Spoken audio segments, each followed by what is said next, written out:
Slovenia, Croatia, Macedonia, and Greece. Great. When are you going?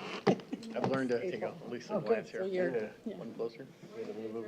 Now, don't go during a board meeting. This has to stay your priority, right? It's already booked, sorry. Can you send us a date first? I did not. I'm sure she can attend virtually. I'm sure she would love to I can do attend that too, virtually yeah. from the cruise. Great Wi-Fi from the boat. Yeah, Adriatic Sea, so Venice, Yeah. Croatia, and all that, and Greece. Right there. Everybody? I think I'm ready. You heard anything from Paula at all? I don't know if we've heard. I think Jessica told me that she had said yes. I'm on. Can you guys hear me? Yes. We could wait a couple minutes.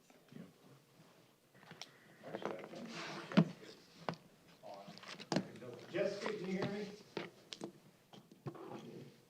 Yes, I can hear. I'm sorry. I thought you were asking about me. I apologize. I misunderstood. Yeah, Joyce is new. She's new. Jessica, are you there? Oh. Looks like, Hi, good morning. No, she's not logging in today. Oh. Okay, all right. Thanks, Joyce. You're welcome. Joe, Ariana and Amy.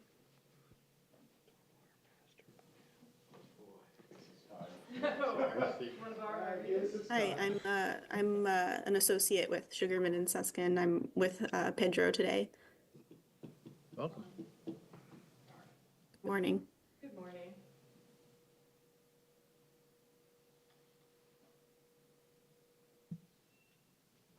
Thought I heard a door. But yeah.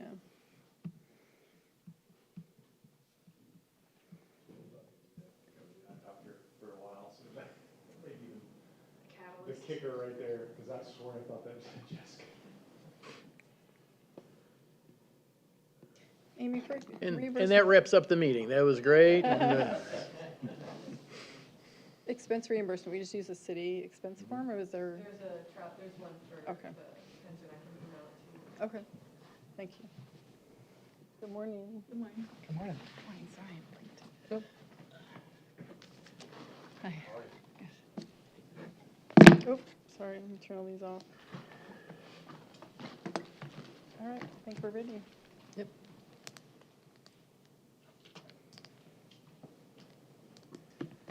Good morning. We will call the firefighter pension board to order for Tuesday, January 14th, 10 a.m.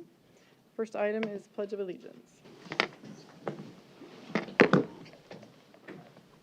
pledge allegiance to the flag of the United States of America and to the republic for which it stands, one nation, under God, indivisible, with liberty and justice for all.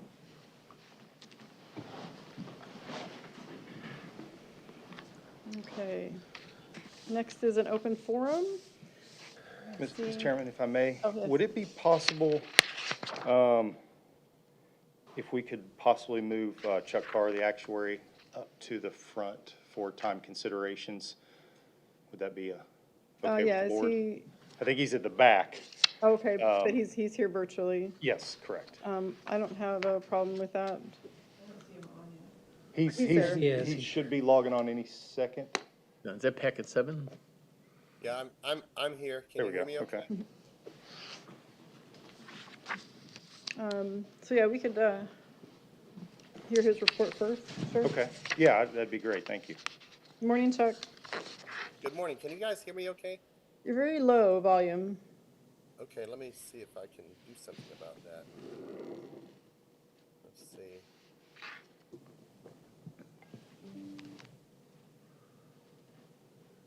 Is that any better? No, not really. I'm not sure if that's anything we can do on our side. Do you want me to, if first comes to shove, I can just get him on the phone? Let's see if IT can do anything. If not, I'm trying to, I've got my laptop in my lap. I'm trying to sort of pick it up. I don't know where the I have a new laptop, and I'm not sure where the, You're getting better.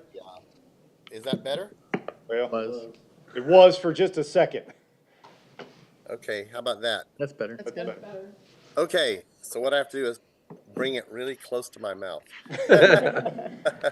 We'll see how this works. Would you all rather, Chuck, are you gonna be able to see your computer to? All right, so you guys are ready to move forward then? Yes. Yes. Oh, I could share my screen. Let me just fiddle with something here, and let me see if I can get the report up on my screen. Okay, so I have it there, and then let me see how I do this. All right, so if I say, okay, I know somewhere on here there's a share screen. There it is. So I'm going to click the share screen button. Oh, I can send a request. So I just sent a request Mm-hmm. to share my screen. There we go. Can you guys see my screen? They allowed it, but it's not coming up yet.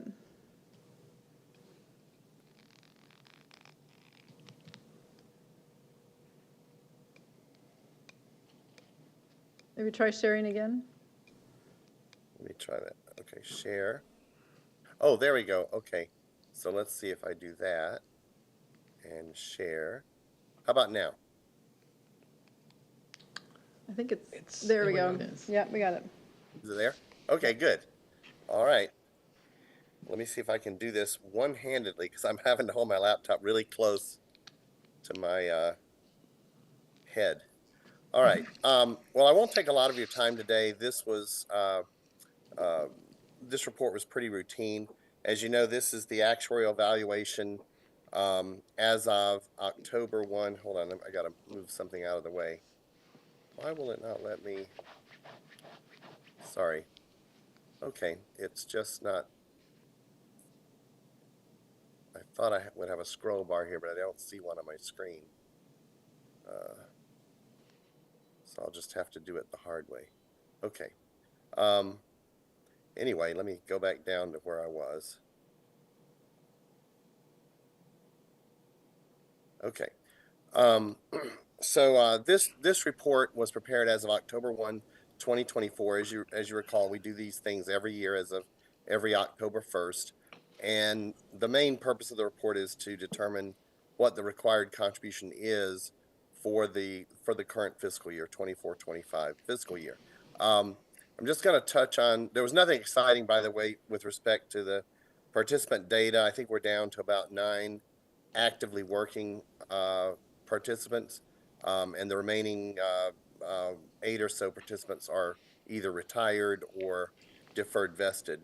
There were no plan changes reflected here, and also I'm using the same assumptions as I did last year, and that includes that 6.75% annual interest rate assumption. So just to touch on the assets, as a reminder, we don't use straight market value for purposes of the actuarial report. We do use this thing called an actuarial value of assets, which is, in this case, it's a 5-year phase-in method or smoothing method. And what I have on my screen, hopefully you can see it, is the development of the actuarial value.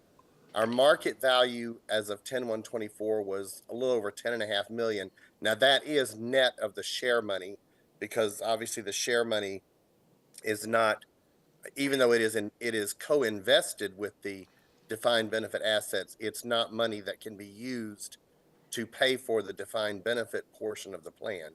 So I have to net that out. So the 10.56 million of assets at market value is net of the 800 and some odd $1,000 that is in the share plan as of that date. But if you see at the top of this page, let me see if I can move it up just a little bit.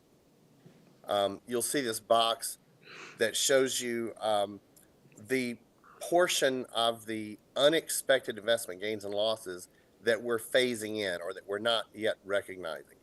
And the way this methodology works is we have, in this case, a 6.75% assumed return. So if we made, let's say, 7.75% in a given year on market value, that means we would have been over our assumed return by 1%, the difference between the 7 3/4 and 6 3/4.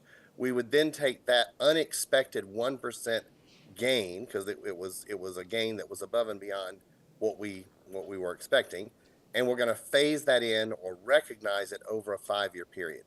So I won't bore you with all of the arithmetic. If you have a morbid interest in it, you can see it here. But the way the math works in this case is we end up with $469,000 of unrecognized gains. So that means that over the last 5 years or so, we have earned a little more than what we were expecting on average, and which is not surprising. And we are then not recognizing just under 470,000 of that. So when you go down a little to the middle of this page, you'll see I'm taking my 10.56 million of assets at market value. I am subtracting $2,000. That's this little advanced employer contribution credit. I'll touch on that in a second. It's obviously just a tweak. And then I'm removing almost $470,000 of gain that is in fact a part of the market value at 10/1/24, but which we're not yet going to recognize in the actuarial value. When you put all that together, we have $10.09 million of assets at actuarial value that I'm using for purposes of calculating what the required contribution is. I mentioned this advanced employer contribution. It really is just a tweak in your case. This is the extent to which the city has deposited more than was actually required.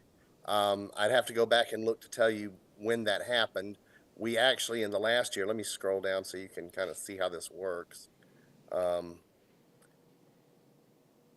There's a table here, table 2F.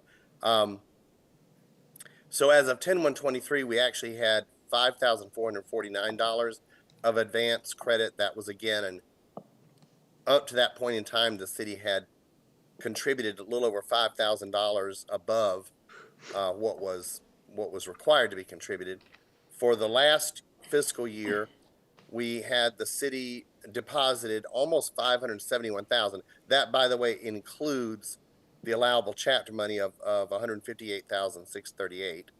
So between the chapter money and what the city actually deposited, it was just under $571,000. The minimum required contribution was actually a little over $574, which was about a $3,000 shortfall. So we take that $3,000 shortfall from the $5,400 advance contribution credit, and that left us with a $2,279 advance contribution credit as of 10/1/24. Now, in the current year, if the city happens to contribute between the city's contributions and the chapter money, if it happens to come in higher than what's actually required, well, then we will add some monies back to that advance credit, or if we end up falling short, we'll take it from the 2,200, at least to the extent that the 2,200 is enough to cover the shortfall. So that's what that one item is. Like I said, obviously it doesn't play much of a role in this case because the $2,000 compared to 10 million is very small. So let me move back up to the bottom line. I really wish I had a scroll. Oh, I see what's happening. Sorry for just rambling. I see what's happening on my screen. It has put all of the participants of the meeting on top of my scroll bar. So anyway, that's okay. Let me get up here to Chuck, this is bottom line. Chuck. I have a Yes. question for you. This is Steve Ham. Is there an option to do a 3-year smoothing instead of 5-year, or why do we use 5-year? I'd have to go back and see why 5. Generally, yes, there is absolutely an option to use 3-year smoothing. We generally, if you're going to use the smoothing method, it's sort of, I can't tell you there's a hard and fast rule about this, but generally it's considered reasonable, anything from 3 to 5-year smoothing. Frankly, if you go less than 3-year smoothing, it doesn't really do a whole lot for you. Yeah, you'll have a lot more. You'll have a lot more variation relative. A lot to more contributions. variation, volatility. Okay. That's right. The And the whole reason- point of the smoothing is to try to bring some stability to the contribution rate. Yeah, the reason why I mentioned 3-year is just with the value of the assets increasing, it seems as though that fifth year is a bit of a drag at 6 million versus the last increases. That's all. Yeah, yeah. You're absolutely right, and I mean, if the board wanted to do a 3-year smoothing, we could certainly do that. Um, but you know I don't really have an opinion either way. It would Okay. just be if that's something the board would like to do. I will caution about one thing, which is as I think you guys know, these actuarial reports, once they're approved and accepted by the pension board each year, they get filed with the state division of retirement, and they don't review them they do end up reviewing all of the reports. They just don't do it every year. But at some point, they will get around to reviewing, you know, each and every one of these actuarial valuations. In my experience, if they perceive that the board has changed methods or assumptions in such a way to try to sort of minimize what the city's having to contribute, then they will probably come back and, you know, at least push back against that particular methodology. So I'm not saying at all that that would be a concern here, but I'm just saying, you know, we've got a 5-year smoothing method. There probably should be a really good reason to go from 5 to 3 years. And if it looks like, if the optics of that are such that it has an effect of reducing what the city would otherwise have to contribute, it's possible that the state would push back on that, because what they don't like to see is kind of, you know, game playing or whatever. That's kind of a loaded term, and it's very negative. But they don't want to see anything that looks like the pension board is just, you know, oh, this year we're going to use this methodology because it benefits the city, you know, from a lower contribution standpoint. Oh, well, the next year we're going to switch to something else because that's going to benefit the city. Yeah, hey, Chuck, So, as Terry Power, would it be safe to assume that when you have positive market gains, a shorter smoothing period would make more sense or be more beneficial as opposed to a longer one? yes. Got it. Yes, the longer period is helpful from a volunteer Volatility? volatility standpoint. Right. The longer smoothing period is helpful when you're talking about losses, especially big losses like we had a couple of years ago. The shorter smoothing period, of course, is going to get you. It's going to reflect those gains faster, or losses if you have them. So, yeah, and honestly, over time, there's not usually a whole lot of difference between 3, 4, 5-year smoothing. I don't remember when. Well, actually, it is in here. Let me scroll down here. I can get all the way down here. We do have a history of our method changes. It's tucked into the asset section of the report. Let me see if I can get there as quick as I can using my scroll bar. Let's see here. So let's see. Okay, so it looks like we adopted yes, that's what I was suspecting. So it was 10/1 of 22, so a couple of years ago, when we went from the unadjusted market value to the market value for 5-year smoothing.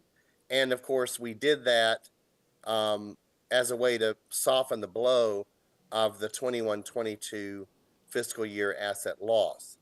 So again, I'm not saying that if we now said, well, let's accelerate the recognition of our gains, I'm not saying that the state would push back, but just be aware that that is certainly a possibility, because it's pretty obvious, I think, to anyone who would pick up the report that we moved to the 5-year phase-in method to help us handle that one really bad year. And if we now do something that, you know, counteracts that, so to speak, it could raise eyebrows. Not saying it would, but it could. Any other questions or comments on with respect to the asset methodology? No, thank you. Okay. All right. Well, let me get back up here to where I was. is table 1A. We actually have two parts of table 1A, 2 pages. On the first page, we just show you, which I'm almost there. There we go. On the first page, we just show you the development of our minimum required contribution rate, which is just under 70% of pensionable earnings. Now, take that 70% with a grain of salt, because I mentioned earlier, we only have about 9 people as of the date of the valuation who are actively working. So our payroll is relatively small compared to, the total liability of the plan. And because the plan, I believe it was about 10 years ago in 2014, the plan was frozen to new participants. That's why we have this dwindling number of actively working people. So by definition, just because of the fact that the plan has been frozen to new entrants, this is an aging group, a rapidly aging group as a whole. So when we have a payroll that effectively is going to get smaller and smaller over the next few years until at some point in the not too distant future, we will have no actively working participants and have no payroll. So describing the contribution requirement as a percentage of payroll looks horrible, because if you without considering anything else, say, gee, a 70% required contribution rate, that's crazy high. But you have to take that in the context of the dynamics of this plan. I would tell you that probably before the last person retires, that percentage, it could go up to be several 100% of payroll. I mean, think of it, we get down to one person working with just their one annual pay, whatever contribution is required could be a huge percentage of that. So just take that with a grain of salt. And if you're distributing the report to others or discussing it with other folks who are not part of the meeting today, just that's a really important point. I've had clients that have had frozen plans in years past where the contribution rate got up to be several 100% of payroll. And then on the political side, there started to be a lot of pushback that this thing is bankrupting us, it's costing us too much money. And so, at some point we may want to switch back just to a dollar contribution amount. We're allowed to do that. We do show you the estimated dollars here, which is 454,000, but now that's based on, estimated payroll and all that. So, the actual ending dollar amount, I can promise you, will be something different. It could be more, it could be less than the 454, just depending on how actual payroll for the current year ends up comparing to what we expect. But we're expecting payroll of 652,000 for the current year for those actively working participants. The other important point I want to make with respect to this, to both the 454,000 as well as the 69.64%, is that both of these numbers include the chapter contribution. So this is the total required contribution, which is then covered in part by the chapter money and in part by what the city actually deposits. So if I go to the next page, the second page of table 1A, we have two pie charts here. The one at the bottom, which is a little bit lighter in color, just shows you how we ended up for last year. So that's kind of the reality of where we ended last year with the actual chapter distribution last year and the actual city contribution and actual payroll and so forth. And then the middle pie chart, the upper pie chart that's bolder in color, that represents what we think the numbers will be for the current year. But I can pretty much guarantee you that the numbers are going to be a little different, because there are a couple of unknowns at least. First of all, we don't know for sure what the covered payroll will be for the current year. All we can do is estimate it at this point. So to the extent the payroll is more or less than what we're estimating, then we're going to get different percentages, no doubt, on that pie chart. And we also don't know exactly what our chapter money distribution will be, because we don't get that until sometime this coming summer.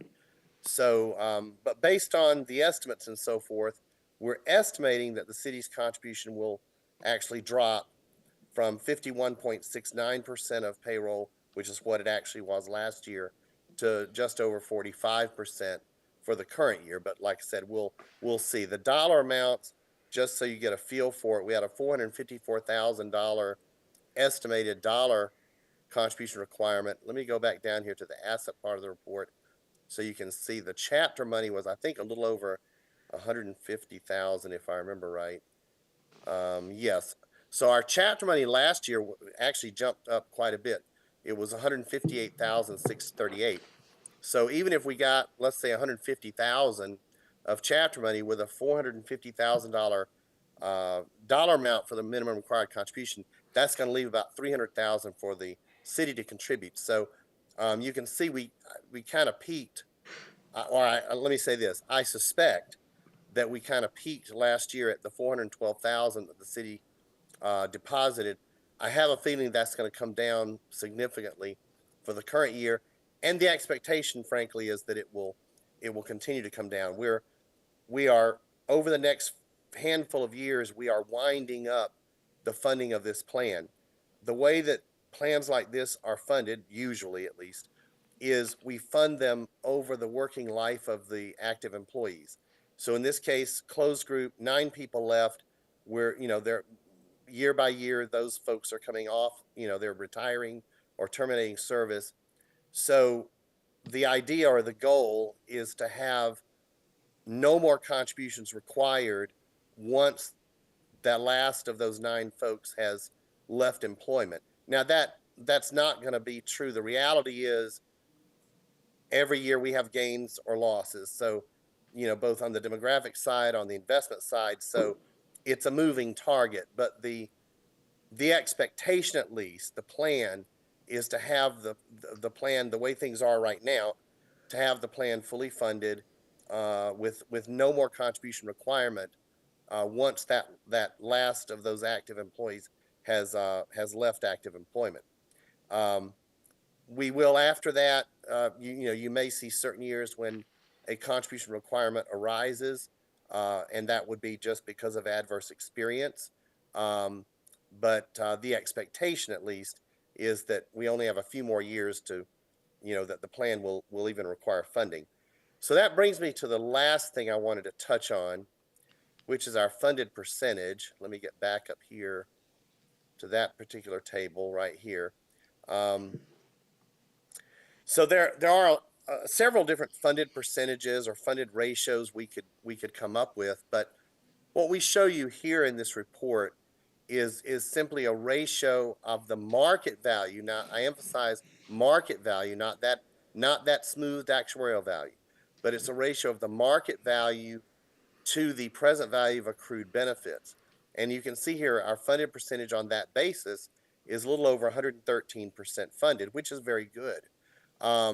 Frankly, I would sort of expect that with a plan that's as mature as this one is. What that means is that the contribution dollars that we're receiving are fully paying for benefits being accrued. In other words, we don't have any baggage from the past with this plan. Another perspective on this 113% funded is if we had terminated the plan as of October 1, 24, if we just said, we're just going to close the whole thing down and everybody's going to get a lump sum payment that's actuarially equivalent to whatever benefit they've earned. If they're retired, they're going to get a lump sum, for all their future expected retiree payments. If they're active, we're going to give everybody a lump sum that is equivalent to whatever benefit they've earned up to October 1 of 24. If we had gone through that exercise and then paid everybody off whatever they had earned, theoretically at least, we would have 13 cents left over for every dollar of liability we paid out. So the plan as of October 1, 24 is overfunded. Now that usually begs the question, well, if we're overfunded as of 10/1/24, why do we even have a contribution requirement? The answer to that is this overfunding is with respect to benefits earned up to October 1st of 24. We still have those 9 folks who are working. They're still increasing their pension with additional service, with pay increases. So our contribution dollars right now are paying for those additional benefit accruals that are expected to occur after October 1 of 24. So very good position to be in. And like I said, for a plan like this, frankly, I would expect us to be over 100% funded on an accrued benefit basis, because we certainly wouldn't want to have a plan that's frozen with no more, no new folks coming into it, and we're still trying to pay off, for heaven's sakes, we certainly don't want to be paying off, unfunded retiree liability. So anyway, this is a good position to be in. And like I said before, the expectation is that within the near future, over the next few years, we should see that contribution requirement disappear altogether. And then it may, after that, once it disappears, it may reappear in one particular year or another, if we have adverse experience. But overall, the expectation would be that, and certainly we wouldn't expect it, if it does reappear, we wouldn't expect it to be at the level where it has been in the last couple of years. I think that's pretty much everything I wanted to go over with you guys. Do you have any questions for me or anything that you wanted to discuss of an actuarial nature? Anybody have any questions? That's great. No, thank you, Chuck. We appreciate it. Okay. Well, there's a couple of housekeeping things that I'll go ahead with Pedro's permission and mention. So first of all, this report is just a draft, technically, until the pension board formally approves and accepts it. So I don't know if you're inclined to do that at this morning's meeting, but if you are, once that takes place, we have 60 days under state law to get this report filed with the state. We take care of that back in the actuarial office. Lisa usually handles that, and we do it electronically. So I don't know if you guys are inclined to approve the report at today's meetings. You're certainly not obligated to, but I think that would be the intention, but right, we would discuss it with a motion. Motion to approve? Second. Any discussion or questions? No, great job. All those in favor of approving as presented, say aye. Aye. Aye. Any opposed? Okay. Approved, Chuck. All right. Thank you. And the very last housekeeping item, Pedro, do you mind giving them that motion about the setting the interest assumption separately? I never can remember it, and I'm going to say it wrong if I try to do it. It's okay. So good morning, everyone. So just as Chuck was mentioning, we are required on an annual basis, ironically, to declare our expected rate of return for this year, the next several years, and the long term thereafter. And so typically we will make this disclosure in conjunction with our valuation report, because, as you guys know, and as we all discussed recently, just now, your valuation report has one of the assumptions, the investment return assumption. And so while it does not have to be the same, if it's different, then we just should be ready or anticipate a letter from the Division of Retirement from the state, essentially asking why we believe we're going to receive this rate of return for this year, the next several years, and the long term thereafter, but yet we're using a different investment return assumption for funding purposes, right? Which we could have a good reason, and it's fine, but I just want to put that out there in terms of typically what boards will do is they will use the same investment return assumption that they just approved as part of their valuation report for this disclosure, with the thought being, again, we're going to do this exercise next year, so if we want to lower it or increase it, we can cross that bridge when we get there the following year. So if the board is comfortable with that, then I think the motion would be, and Chuck or trustees, if you can help me, what was the return assumption for our valuation report? 6 3/4%. 6 3/4%. So Chuck, if you're comfortable with that and the board is comfortable with that, then I think the motion would be to set the rate of return for this year, the next several years, and the long term thereafter at 6 3/4%. And I should have prefaced all my comments by saying that this is really just a piece of paper, a disclosure that's sent out to the state and I guess in theory to the public, right? It doesn't have any impact or bearing whatsoever on your funding, on your asset allocation, on your investments. It's really, not to minimize it, but really about as valuable as the piece of paper that it's printed on. But it is input into the actuarial report for investment calculations moving forward, correct? So it's an important math number. That's right. For That's your right. valuation, yes. Okay. For the discussion we just had and the report that you had, absolutely. It's a key component or key assumption that's used for funding the plan and properly funding the plan. Absolutely. For purposes of this additional disclosure that I'm referring to now, really again, it doesn't have any bearing on your funding of the plan or your asset allocation. It's really just a disclosure, right? Saying we believe this is the rate of return we're going to receive. Okay, so over the last, if we're using a 5-year smoothing relative to asset valuation, over the last 5 years, what has been our average annual rate of return? That is actually in the report. Let me Oh, excellent. yeah, it's in here. Let me just see. It's so we have a 10-year history of returns. So what I can tell you is over the last 10 years, the market average has been 6.94%. Your actuarial average, now we weren't smoothing except for the last couple of years, but your actuarial return average has been 6.90%. During that period, our assumed return, because there was a time when we were up as high as 7.5, our assumed return over that period has averaged 7.07. And of course now we're at 6.75. So, and that history, for those of you who have the report, that history is shown on table Roman numeral 2-C, as in Charlie. It's page Roman numeral 2-3, at least in the Yep. printed report. I'm not sure in your meeting packet if it has the same numbering. I got it. Yep. Okay, great. Yeah, from my perspective, it's a really good number. The only reason I would ever think about raising it would be if we had another really good blowout year this year, and possibly to 26, maybe going from 6.75 up to 7. But I mean, for the minute, unless Chuck had a real issue with it, I think our numbers are solid as far as the expectations. Yeah, and I would certainly let you know if I was not comfortable with the 6.75%. Right. Motion to approve 6.75? Yeah. Second. Any discussion? All in favor of the disclosure? Aye. Any opposed? Disclosure approved as well.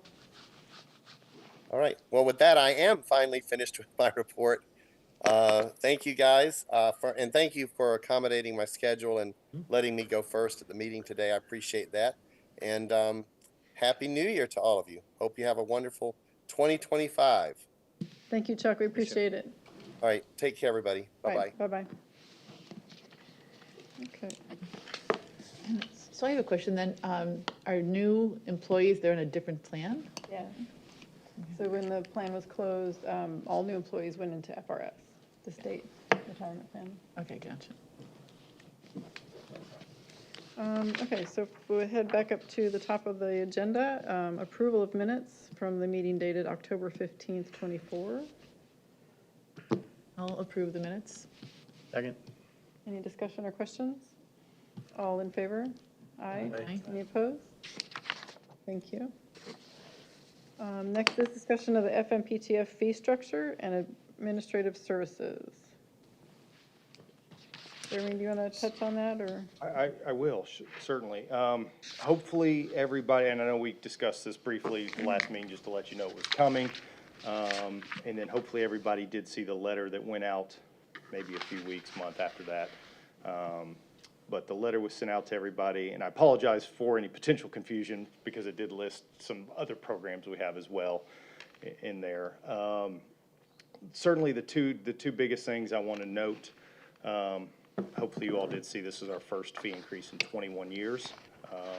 And my hope is that it's the last one for the next 21. That means I only have to have this conversation once with you all. And then the other thing I'll note, and I wish I'd done the quarterly investment report first, that way I could just say, hey, and remember, we just made 20% last year. Always better when you lead with that, although Chuck got to, of course, mention it in his evaluation report. But that, of course, that part's tongue-in-cheek. Page 9 in the report just gives you, because it's a percentage of assets is how our fee schedule works. So of course, that number is going to fluctuate over time.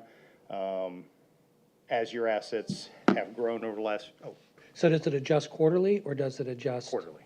So every quarter, based on the value of the assets, we can At the end of the expect a quarter. different bill, Correct. different amount. Correct. So obviously, over the last handful of years, your assets have grown, and so our fees grow a little bit with it now, as we discussed quite a bit. At some point, it's going to reverse where the assets are going to start to decline over time, and then our fees would decline alongside. But again, just to give you all an idea, because obviously we can show you the quarterly fee percentages, but on page 9, we wanted you to be able to see what it looks like in actual dollar amounts. So this did go into effect January 1, but Jessica used the 9/30 numbers just to give you kind of a comparison of what it would have looked like had it already been into effect. So your quarterly fees were $5,035. Had the new fee schedule been in place, it would have been $6,022.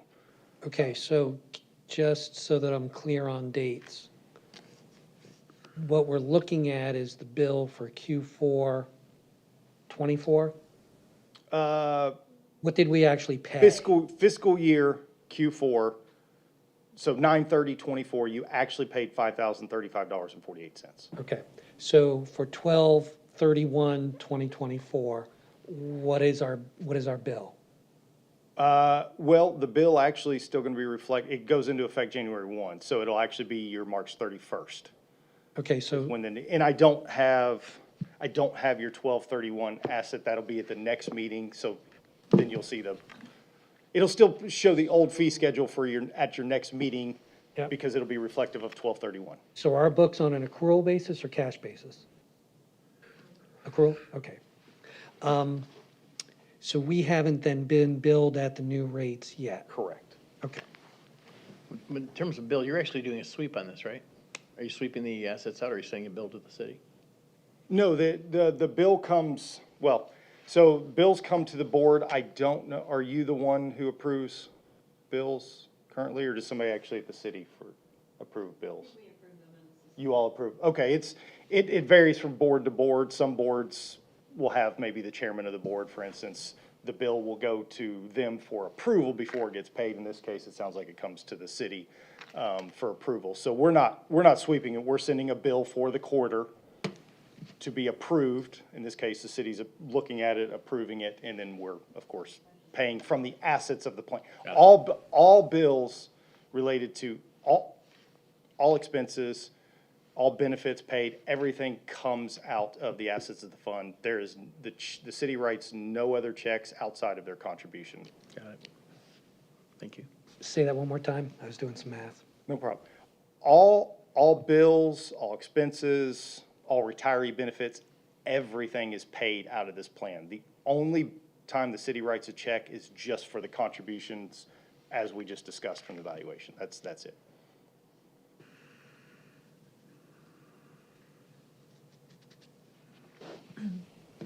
And this is part of our agreement with you already, so that we don't need to do an action on this, correct? I think it's probably prudent to at least recognize it. It is one of those things, so all of our boards, you all are actually the last board I'm having this conversation with. We've been through all 50 plus others. But it is the trust fund sets the fee schedule. All of our plans, we don't negotiate benefits, so you don't have to worry about if somebody's getting a better deal than you all are. Everybody has the exact same fee schedule. It's just obviously where your assets fall on it determines the amount. So it's not a negotiated item where, of course, again, that's why I referenced the 21-year part. Hopefully you all understand that eventually we were no longer immune to the cost of the world going up as well. They finally got to us, and that's what forced us to raise our fees. So basically with the new fee schedule, you're getting an extra $1,000 a quarter. Correct. And typically, in most, under ERISA plans, there's something called an ERISA 338, which is the investment manager. I understand you do more than just manage the money. It's really the operation of the plan itself. And most of those agreements are in place with a fixed fee with an inflation rider. Now, there hasn't been an inflation rider here, so you're basically been kind of eating the additional cost of staffing, things of that sort. So I think the new fee schedule is very reasonable.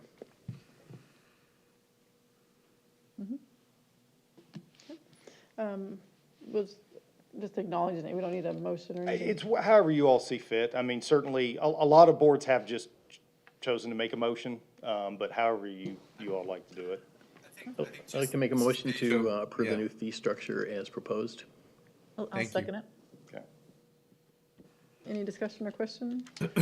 And this would be effective when? I'm sorry, Jeremy? January 1st, January 1st. 25. Okay, so it's gonna include the, okay, all right. Any other questions or discussion? All in favor, say aye. Aye. Any opposed? Okay.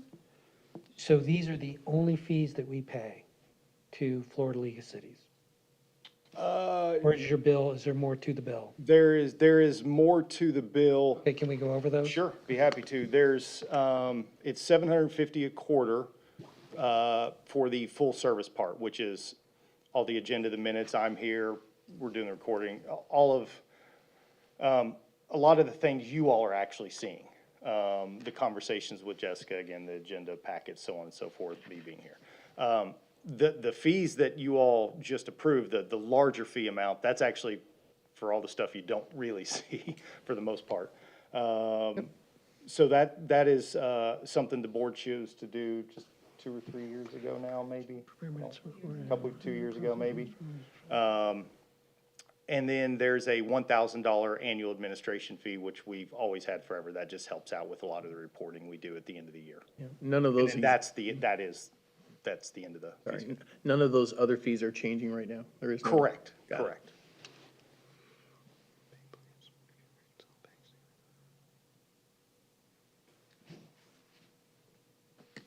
Any other questions or discussion on the fees?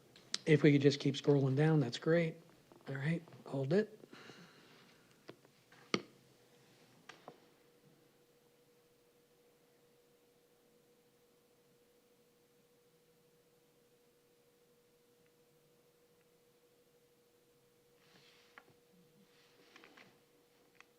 Who maintains the beneficiary forms? Are they maintained? We do, and I'm assuming the city maybe keeps a record as well. Yeah. Got it. I'm sorry. I don't think the participants can do that directly. I think it goes to HR. And then they send it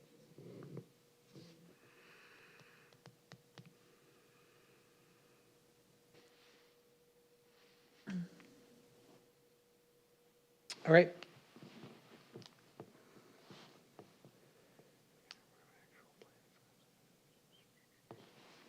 Okay.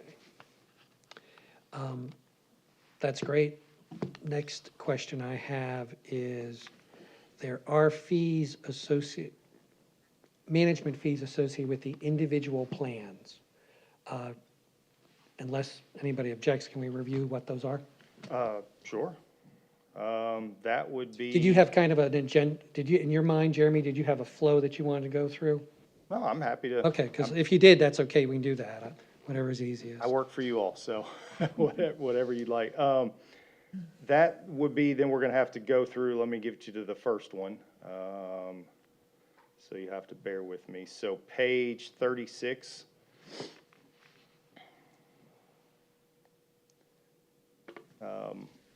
This is you have two bond fund managers. Yep. Atlantic Capital, their first one, if you see in the upper left side, the manager fee is 15 basis points. Again, that's page 36. Are you all seeing, I assume, what's here? Okay, so I'll wait a second. No problem. So if you see kind of the portfolio description, the fees, manager fees of 15 basis points for, and then let's see. So our expenses, though, are 33 basis points on it. So the admin, that's a little more of an estimation, because that's the fees from our side. So we're trying to give you a little bit of a holistic look there. The manager fee is the set one, and that's why it says total expenses approximately, because, that our basis point version of that is gonna fluctuate depending upon which plan and the asset size of the plan and so on and so forth. So that's in addition to the 15 basis points? So the quarterly fees that we just discussed, that for us, that's, the 14.5 basis points is just a general approximation across all plans of what piece of the pie you could also, it's, essentially, we've taken our average basis point total for all of our plans, and then we've divvied it up based upon the assets that the individual managers have to just kind of give you a look of what you could maybe attribute to that particular manager or that particular fund. It's that, I would say the 15 basis point is, that's the manager fee. That's the one you want to focus on to answer your question.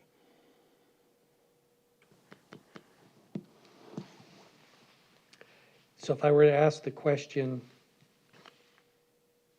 what do we pay in total basis points for this particular investment?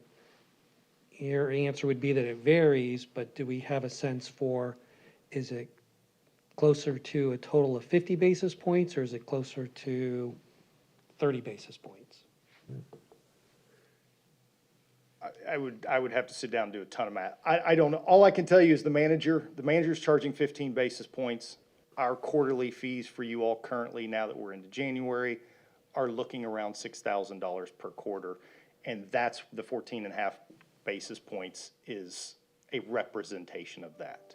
But it's a very, very, very rough representation of that. Your returns are all net of those fees too. Correct. Right. Correct. Yeah, it's just that as you approach the 50 basis points, 25's good. Anything between 25 and 50 is okay. Just, and you said this is Atlantic Capital? That's Atlanta Capital, correct. Okay. All right. There, as a sidebar, there was a Mercer study released right after the first year showing average defined benefit plan returns for 24, 12.6. So you guys did good, and that's like right off a Mercer report. That is shockingly low. Yep. Wow. I'd be, yeah. Okay. Next one. Okay, so moving over to the next bond manager, that would be page 42. And this manager fee is at 52 basis points.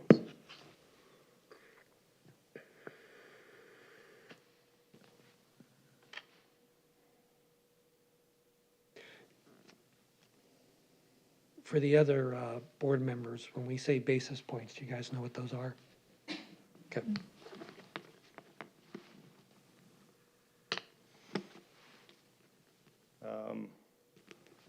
Let's see, the next. So now this one is going to be an average because you have 3 different managers, but page 51, your large cap portfolio. So we have, again, half of the large cap is in an index that is 1 basis point. So really the manager fees are kind of the average of the other two, but we have Hotchkiss and Wiley and Atlanta Capital. Hotchkiss and Wiley is a value manager. Atlanta Capital is Hotchkiss and Wiley is growth manager. Atlanta Capital value manager. And so 27 basis points is the average of all 3 components.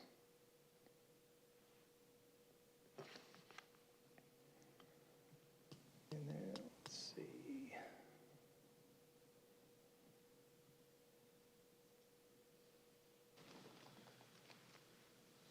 Page 67 has your small and mid-cap manager. 1 manager, Atlanta Capital again. Manager fee is 45 basis points.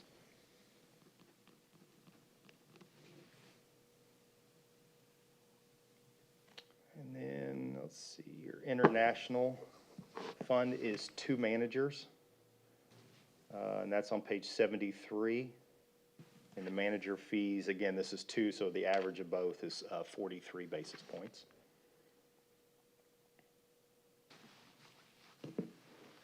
Now, 90, for reference, if you're really interested, 91 has about 90% of the assets.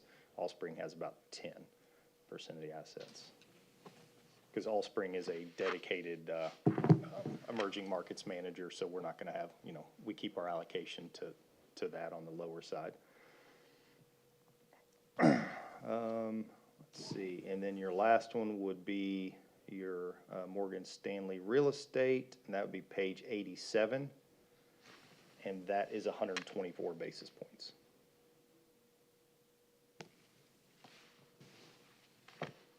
And that covers the all the portfolio managers' fees.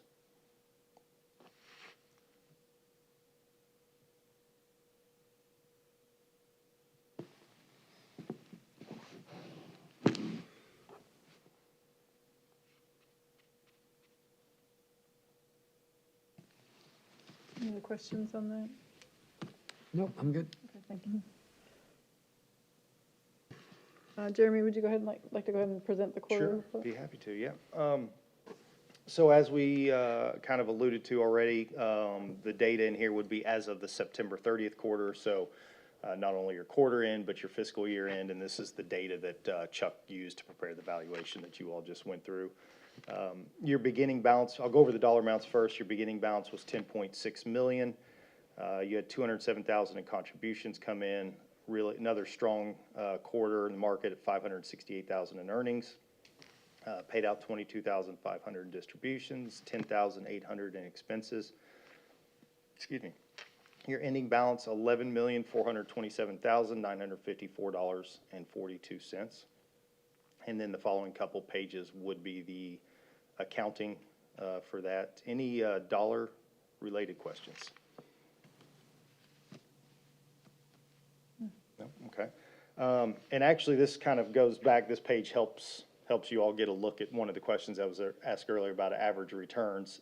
Page 24 shows you returns. So as I mentioned, really strong quarter. Fund was up 5.31%.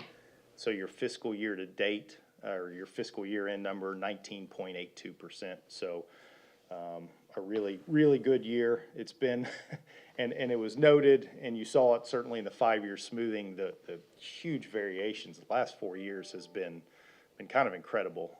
We had 21 plus % returns. Then we followed it up with one of the best years ever. Then we followed it up with one of the worst years ever, down I think around 13.5%.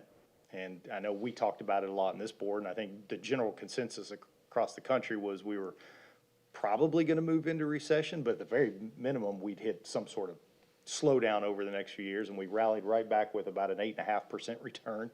And then obviously we had basically a 20% return this year. So it's been a wild ride the last 4 years. And so certainly your 3 and 5 year numbers definitely can be skewed by those kinds of swings. Although funny enough, I say that, but then they kind of fall along the lines of what you might expect to see, which is in that 7% type range. So the 5 year number being 7.5%, and going out to the 10 year. 7.15%. So it's kind of wild. I don't think we've seen one single year that's probably been, between 6.5 or 7.5% return probably in the last 10 years. But there we are, kind of falling on the average that you might expect to see over a longer period of time. But again, it was a really strong year. Really, almost across the board, fixed income had a huge year, up 10 and 15% in the two portfolios. Equity markets, huge, up 30% in small, mid cap and large cap, and then up 25% in international. The only detractor was real estate, down 3.68%. However, the last quarter they were positive. They turned positive. Now, granted, it was only 18 basis points, but they did turn positive. And the expectation there is gotten a little bright. Go ahead. So is that 3 months, October, November, December, or is that 3 months? This is July, July, August, okay. September, correct. Yeah. So we're at 3.5, our data's 3.5 months out. Correct, Okay. correct. Yeah, we'll have all the December 31st data. We'll probably get in about, let's see, probably 3 weeks from this Friday. Usually it's about 5 weeks or so after quarter ends for all the reporting to come in. So what happens is all the managers, they finish up all the reporting. It's then sent to the investment consultant.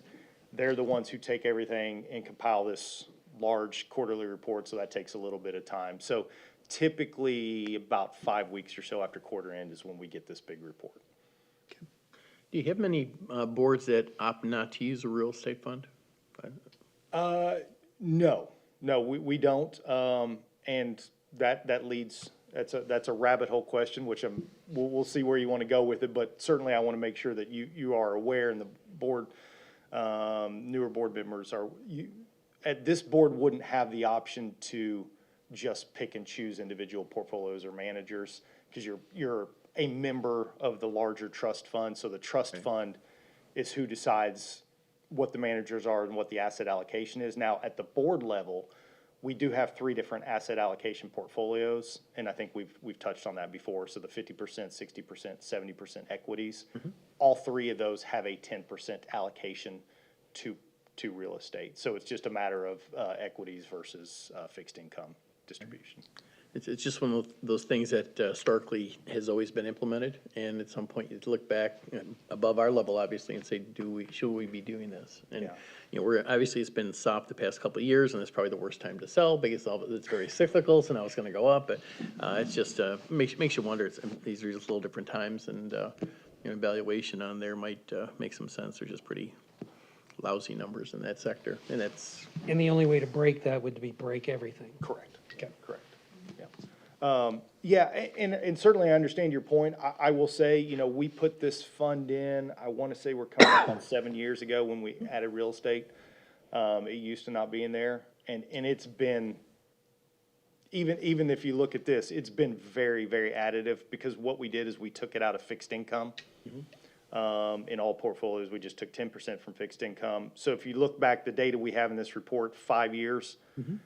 So fixed income coming off an unbelievably good year, real estate coming off a couple really bad years, and the 5-year number, you still got, you add the 2 fixed income portfolios together, were maybe 75 basis points, give or take on it.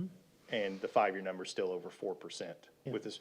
That said, this real estate manager, they outperform pretty much every other manager. Oh, yeah, the numbers relative to the index are great. Oh, they're But, incredible. yeah, I know, just the If whole- you were in some other funds, you might yeah. have Would not be good. we might have a different conversation about the value of the real estate, but with this manager and their performance, we're beyond excited to have them. It just lends to more volatility. That's, Yeah. in my opinion, which is not particularly attractive from a pension Oh, yeah. perspective. Unless all the real estate's in Southern California, in which case it's a whole separate discussion, so. Or in a hurricane, so.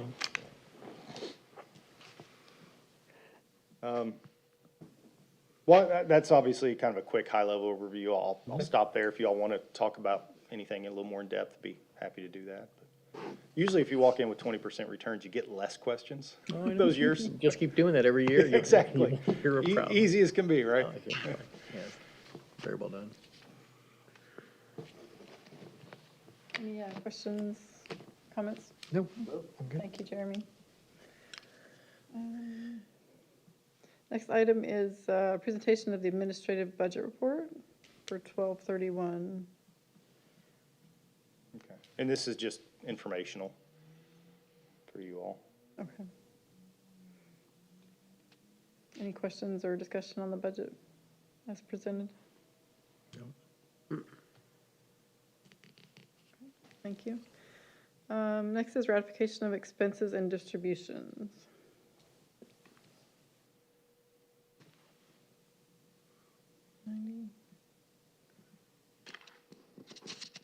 And these are as they're presented from the what's already been paid in the distribution report. Looks good. I'll go ahead and make a motion to approve as presented. So moved. Any other questions or discussion? Okay, all those in favor say aye. Aye. Any opposed? Thank you. I apologize. I didn't get, who made the second for the notes? Steve, I made the motion. I made the motion. I think Paula did. Paula, Oh, you made, I'm No, I sorry. didn't. No, Renee made the motion Renee made the Okay. motion. and Terry seconded. I apologize. Thank you. Sorry. Next item is the 2024 supplemental premium tax distribution.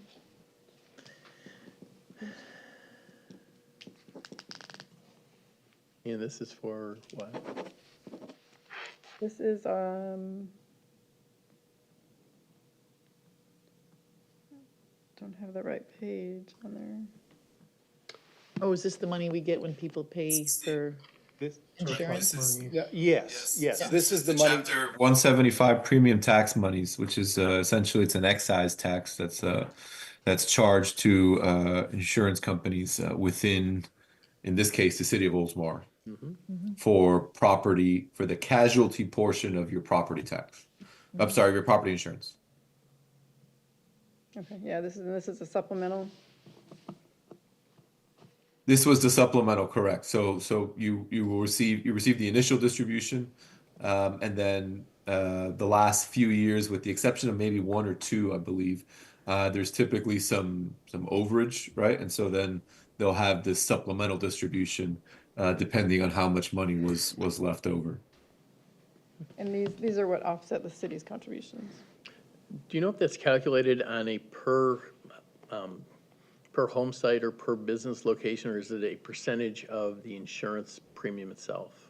It's 1% of the casualty portion of the insurance premium for each property insured within the city limits. Got it. It's commercial as well as residential? Correct. Got it. Thank you. Yes, sir. So not that we're doing any planning, but this amount will probably decrease over time. Right, and the supplemental is not always, it can vary. It's not always the same, yeah. I don't think it would necessarily go down over time. Well, we're going to have a decrease in property values and folks that are insuring their properties. Well, now, okay, if you're working on that Yeah. concept, then Within the certainly it city could. of Oldsmar. Yes, if you believe, if you think that the And living, insurance I'm will go living down, on then Shore yes. Drive, I can rattle off the addresses specifically that either there'll be no insurance or there'll be a decrease in the values and coverage associated with it. You could have a decrease in values and an increase in premium. Right, Yeah. that's the wild card, Yeah, right? exactly. And that's, That's a problem. unless folks just decide not to. Correct. Right, and especially as you go to land, as a lot of the properties are, there's houses being torn down, you'll see the valuations drop significantly. And those folks don't, for land, you don't have to carry any insurance. So you'll see a decrease in those number of policies for sure. But yeah, what happens with the premiums is yet to be seen. The insurers, I'm sure the rates will start to increase. Oh, they're gonna go through the roof, but that's another story. This has nothing to do with FEMA flood protection policies, right? This is simply structural. Correct. Got it. Yep. All right, we did the evaluation. So next is attorney update. Pedro, I think you're on mute. Yep, sorry. Yep, Gotcha. you're right. I apologize. Good morning, everyone. So first I wanted to, I think you heard her initially, but I wanted to introduce you to Ariana. She's a new associate with our firm. She joined us, I guess what, Ariana, maybe about 5-6 months ago. And so I just wanted for the board to kind of meet her. I'm taking her around to a bunch of my meetings just so she kind of gets a feel for some of the things that we do. Ariana, are you there? I'm not sure if you're. Hi. Oh, okay. Yeah. Yeah. Sorry about don't have the video on. It's it's not working on this computer. But yeah, I'm as Pedro said, I'm a new associate with the firm. It's been a few months, and I'm happy to be here. I think I'm gonna share a couple of updates. If Pedro, if you didn't have anything Nope, else to. Okay, sure. Yeah, so I wanted to share with you all a couple of updates. The Florida legislature recently made 2 amendments to 2 statutes pertaining to governmental entities in Florida and their respective agreements with vendors. This new statutory language may be of concern to local governments in the state of Florida in connection with contracting with foreign companies or other non-governmental entities. And actually, the language in the statutes define governmental entities really broadly, so it might apply to the board, and so this is kind of important to take note. The first one is Florida Statute 287-138, effective January 1st, 2024. This new statute, or this new amendment to a statute, addresses certain requirements for governmental entities dealing with foreign countries, what is called foreign countries of concern.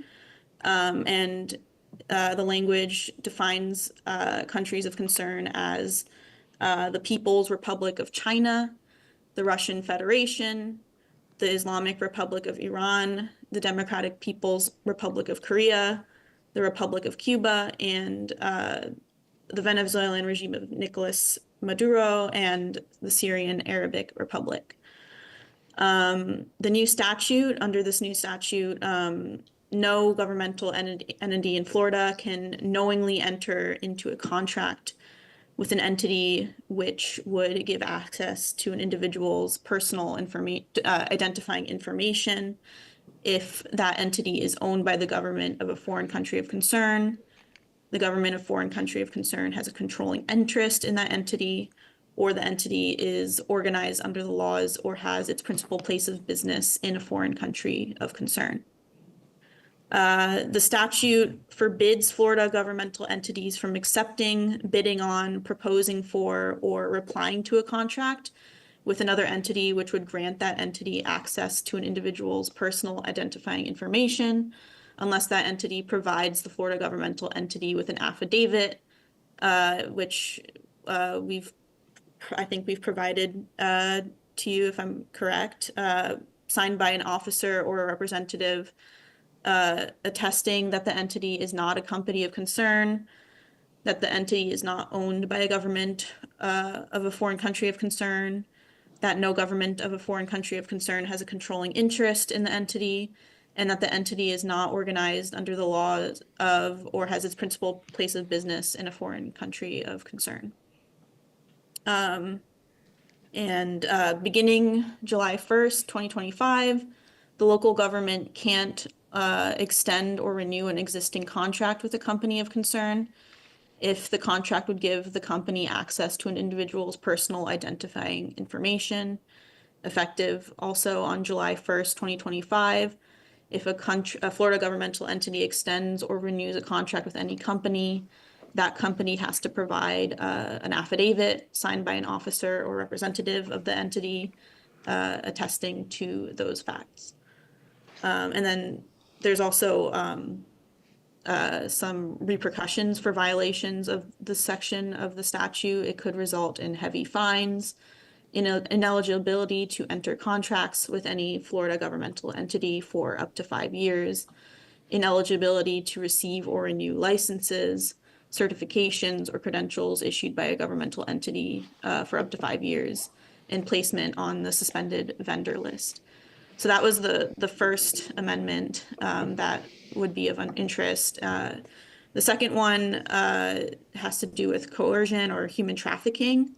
The Florida legislature, effective July 1st, 2024, amended a statute to include provisions applicable to local governments regarding stemming human trafficking. It provides that when a contract is executed, renewed, or extended between a non-governmental entity and a governmental entity, the non-governmental entity has to provide the governmental entity with an affidavit signed by an officer or a representative of the non-governmental entity under penalty of perjury, attesting that the non-governmental entity does not use coercion for labor or services. And under the provision, coercion includes the following activities: using or threatening to use physical force against any person, restraining, isolating, or confining, or threatening to restrain, isolate, or confine any person without lawful authority against his or her will, using lending or other credit methods to establish a debt by any person when labor or services are pledged as a security for the debt, if the value of labor or services as reasonably assessed is not applied towards the liquidation of the debt, the length and nature of the labor or services are not respectively limited and defined, or destroying, concealing, removing, confiscating, withholding, or possessing any actual or purported passport, visa, or other immigration document, or any other actual or purported government identification document, causing or threatening to cause financial harm to any person, enticing or luring any person by fraud or deceit, or providing a controlled substance as outlined in Schedule 1 or Schedule 2 of 893.03 to any person for the purpose of exploitation of that person. And then we also recommend using new language in any contract between the board and the contracting entity. And we've provided sample affidavits that can be sent to pension plan service providers. So those are kind of an overview of the statutes that have been amended by the Florida legislature in 2024. And I guess I'll hand it back to Pedro to see if he has anything to add. Yes, thank you. So trustees, just in a nutshell, there's been new requirements now for counterparties to agreements with our plan, with our pension fund, with any governmental agency, but with our plan specifically here. And so as of January 1, 2024, and then in some instances next summer, January 1, 2025, we will have to have any new agreement, right? We'll have to have these kind of provisions or terms as a part of it. But just to ensure kind of compliance and an effort of best practices, even though it's not technically required, we're having all of our current providers, our firm included, go ahead and have the affidavit or sign the affidavit, essentially attesting again that we are not, in one instance, a company of concern, a foreign company of concern, and in another instance, despite potentially what Ariana may say, that we do not use coercion for our labor and or services. So again, there's no formal action required by the board. It's really just informational for you to know that obviously these affidavits are being circulated, and then obviously going forward, it'll be included as part of any agreements entered into by the plan. Any questions or anything on that? No, thank you.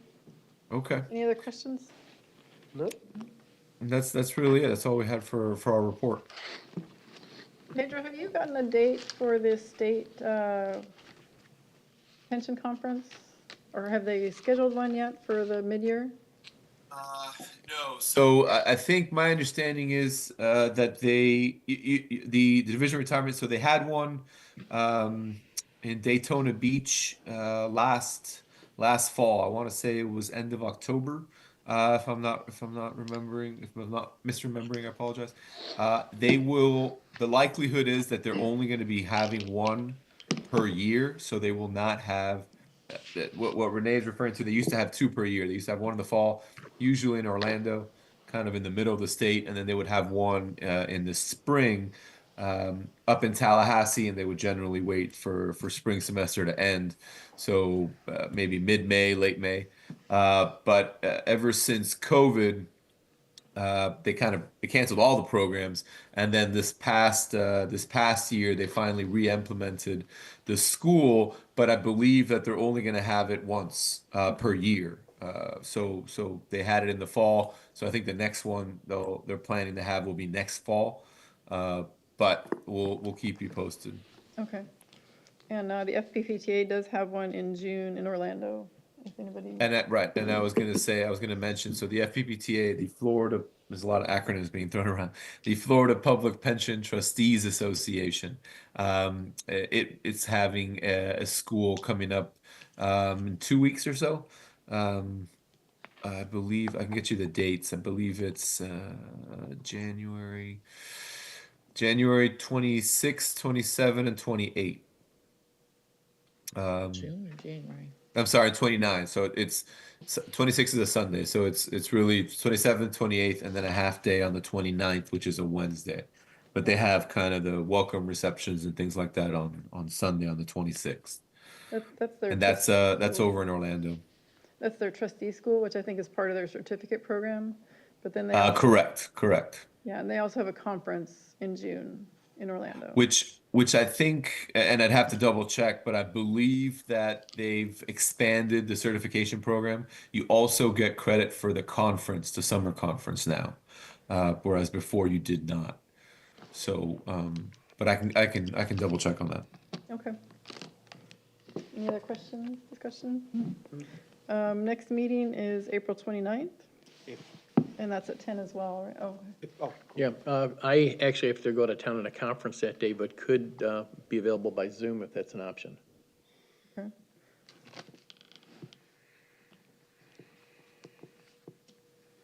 And I'm not sure Zoom is an option. I don't, that's what I was gonna say, I 'Cause I don't, tried to do I that don't with my know. absence, and I don't think it's, think we- So So there's a couple of I guess considerations. So I'm just going to kind of speak first what's legally available, and then obviously we can kind of get into board preferences and things like that. But legally available, so you can attend as a trustee, as an officer, I'm sorry, official. You can attend the meeting virtually. However, you would likely be prevented from voting. You can participate in the discussion. You can say, I would vote yay or I would vote no, right? But your vote would not be able to be counted, right, for purposes of the final count, absent some sort of quote unquote extenuating circumstance. So the Attorney General has issued several opinions essentially saying that you can vote in absentia, right, or through means electronically, right, or by phone, if there's an extraordinary circumstance. It doesn't actually define what an extraordinary circumstance is. It's kind of left, to the individual circumstances and to the individual fiduciary responsibilities for the board and yourself, or whomever is attending virtually. But it has gone as far as saying, for example, vacations, business trips, those are not extraordinary circumstances, right? The Attorney General opinions, the facts presented in those instances. One case, there was a city council member receiving cancer treatment, right? And so he was in the hospital. That was viewed as an extraordinary circumstance. There was another incident where some, I believe, a county school board member was in a car accident, right? And so they were able to participate from the hospital. Again, that was viewed as an extenuating circumstance. But to the extent that factually where that falls, that would be one consideration. But you can attend, you can participate. Just you can't vote specifically, right? And then secondly, you would not be able to be counted for quorum purposes, right? So Sunshine Law still requires a physical quorum to be present, right, at the meeting in the room in order to have for our board the three requisite members attending in order to actually have the meeting. So those are really the only two legal considerations. Now, if it's board preference that you not attend or anything like that, then that's kind of a different discussion. But I just wanted to kind of lay the foundation and the groundwork for what's legally permissible, and then maybe kind of have the discussion off of that starting point. I feel like Does that make sense to everybody? I'm sorry. I Yeah. kind of went through that pretty quickly. And maybe we could check with our clerk of court or our city clerk. I'm pretty sure they were the ones kind of driving that before, that we couldn't have members attend virtually. I don't know if it's in our, Well, you all are kind of an autonomous board. So you got to follow state statute, but. okay.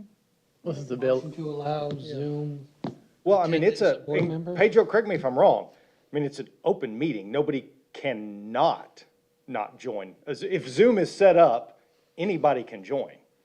You can't keep somebody from joining a public meeting. Yes, that's correct. Yeah. So it's really more of a vote, it's really mostly just comes down to a voting issue. Right. And I guess if that's the case, I'll plan on just logging in and just advance notice that requesting an excused absence for that one event. But I'll be lurking though. And I plan on being extraordinary in Las Vegas too, so, but not to the extent of a quorum. We will see. Okay. I'm coming with. Let's just I may need legal move the meeting. counsel. I may need There you counsel, you never know. Bail money. We're all coming with you. Okay. Any other new business questions?